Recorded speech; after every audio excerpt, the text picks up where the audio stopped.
Hi, Living Roots family. I hope you're doing well, sheltering in grace. I am joining you from my front yard, my new little sanctuary. Art finished our front yard deck, and I'm really enjoying the outdoor time that it's providing for the family, and especially when I get it all to myself when it's quiet. It's my favorite. So I wanted to just bring a little devotional, a little word for you today. We talk a lot about the mandate that Jesus left us when he ascended into heaven about going and making disciples. And I just wanted to remind us that even though we are sheltering in place and we are basically stuck at home, that we can still go and make disciples. And I think that can look differently for different people, but some of us can't leave and need to stay, and I understand that.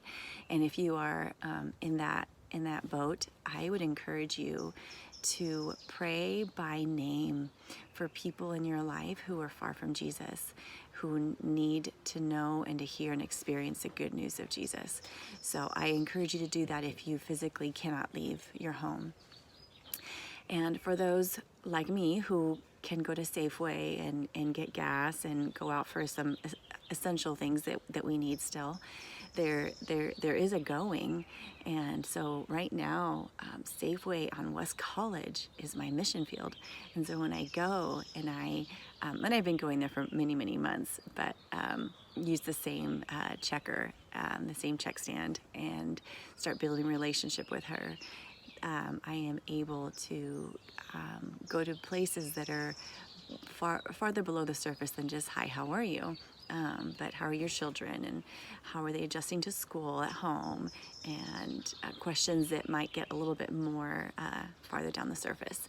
So as we build relationships with people in this world, there'll be opportunities to learn about their story and share our story, and in there share some good news of Jesus.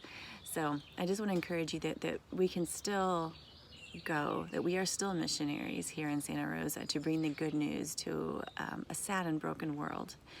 And we don't even have to go as far as Safeway. If we go outside our front door, we are surrounded by a neighborhood of people who are scared, have anxiety, are fearful, and don't have the lasting hope of Christ that we do. So even if you just take a lawn chair and go out into your driveway and invite other neighbors to join you from their driveway and have conversations where you just share stories and get to know each other, that's still going. That's still being the light of Christ in the mission field that he has us placed in. So we're not limited in living out our identity as missionaries just because we're sheltering in place. So just want to encourage you with that, and wherever you go this week, and or if you are staying all week long, I pray that in and through all of that the Spirit of God speaks to you, ministers to you, encourages you, and that you share that with others, because what God through the Holy Spirit does to you, he wants to do through you, and share with others what he's doing, because he's alive and he's active and he's moving. And may you share that with those around you, especially those who are hopeless. Love you all. Bye-bye.